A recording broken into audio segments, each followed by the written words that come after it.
Na escala mais diminuta do universo, as partículas subatômicas e os átomos realmente agem como se estivessem conectadas.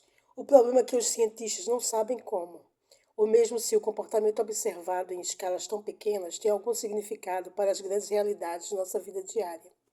Se tiver algum sentido, as descobertas estão indicando que as tecnologias surpreendentes da ficção científica podem, mais cedo do que se pensa, tornarem-se reais no nosso mundo. Em 2004, físicos da Alemanha, China e Áustria divulgaram relatos que se pareciam mais com fantasias do que com experimentos científicos. Foram relatadas na revista Nature as primeiras experiências documentadas de teletransporte para destino indeterminado, ou seja, o envio de informações quânticas de uma partícula, seu código energético, para diferentes locais ao mesmo tempo. Em outras palavras, o processo semelhante ao de passar o fax de um documento destruindo o original ao fazê-lo. Outros experimentos demonstraram feitos igualmente impossíveis, tal como a da radiação de partículas, beaming, de um local para outro e de localização concomitante em dois lugares. Por mais diferente que uma investigação pareça ser da outra, todas elas compartilham um denominador comum que implica numa história ainda mais surpreendente. Pois para esses experimentos ocorrerem de maneira como ocorrem, é imperativo que exista um meio. Em outras palavras, deve existir algo através do qual as partículas possam se mover. E aqui reside o maior de todos os mistérios dos tempos modernos, uma vez que a física convencional afirma que tal meio não existe. Os jornais científicos do mundo inteiro publicaram em 1997 os resultados de uma experiência que, na opinião dos físicos tradicionais, não deveria ter acontecido. O experimento relatado a mais de 3.400 jornalistas, educadores, cientistas e engenheiros em mais de 40 países foi levado a cabo na Universidade de Genebra, na Suíça, e fez uso daquilo que constitui nosso mundo, as partículas de luz chamadas fótons. O resultado foi de tal natureza que até hoje ainda abala as bases do conhecimento convencional.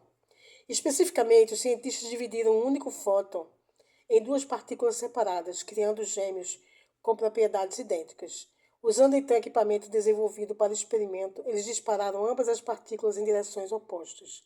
Os gêmeos foram colocados em uma câmara especialmente projetada com dois trajetos de fibras ópticas, exatamente como as que transmitem chamadas telefônicas, distanciando-se 10 quilômetros da câmara em direções opostas.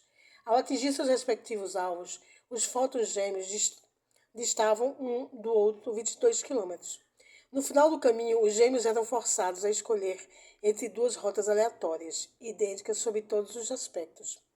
O que fez o experimento tão interessante ocorreu quando as partículas alcançaram o local onde elas tinham que seguir por um caminho ou outro, pois ambos os fótons gêmeos fizeram precisamente as mesmas escolhas e usaram o mesmo caminho todas as vezes que o experimento foi executado.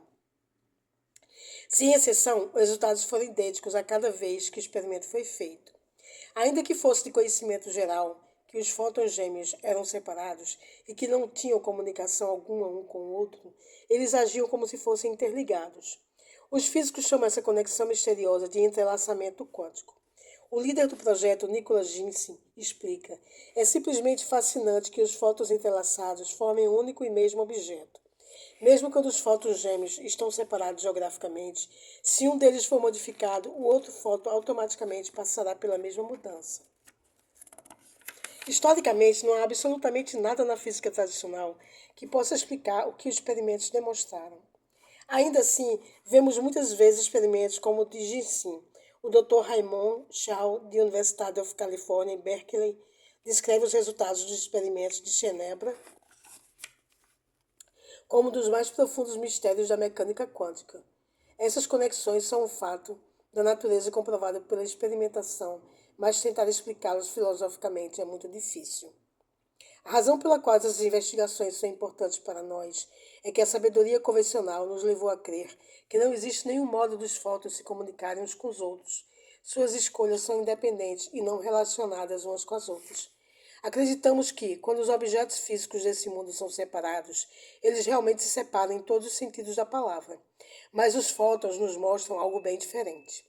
Comentando sobre esse fenômeno bem antes das experiências de 1997 terem sido executadas, Albert Einstein denominou a possibilidade de tais resultados acontecerem de efeitos fantasmagóricos à distância. Hoje em dia, os cientistas acreditam que esses resultados não convencionais são propriedades que ocorrem exclusivamente no reino quântico e os reconhecem como sendo esquisitices quânticas. A conexão entre os fótons foi tão completa que pareceu ser instantânea.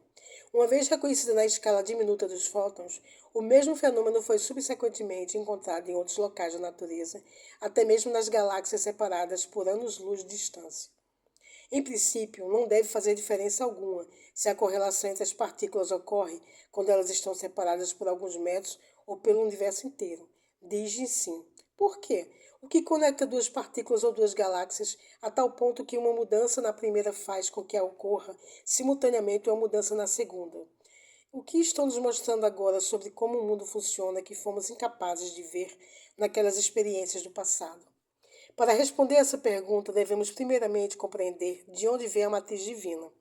E para fazer isso, precisamos recuar muito, até a época em que os cientistas ocidentais acreditam ter sido o começo de tudo, ou pelo menos do universo conhecido por nós.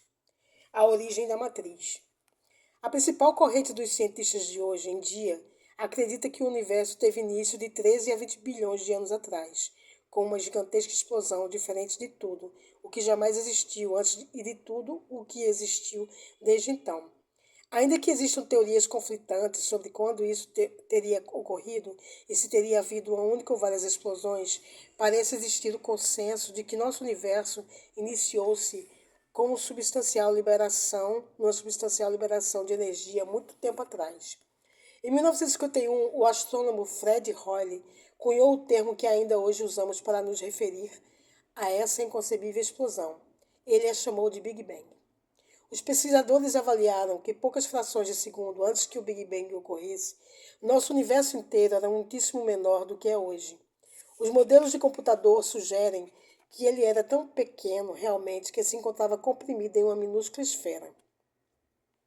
Com todo o espaço vazio removido daquele que acreditamos ser o universo hoje, acredita-se que essa esfera fosse do tamanho de um grão de ervilha.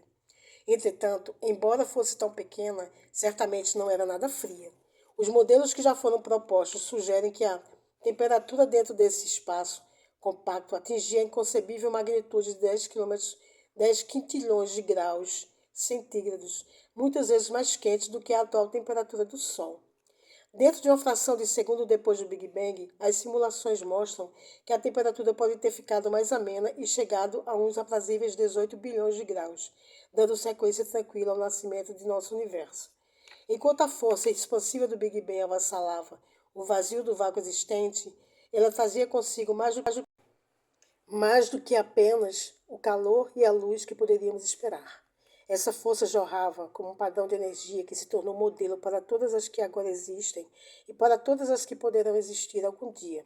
Esse padrão é o tema de mitos antigos, tradições atemporais e sabedoria mística. O eco de tal padrão perdura até os dias de hoje, com os mais variados nomes, desde o de rede de Indra, sutra budista, até a da tradicional teia da aranha, avó do povo Hopi.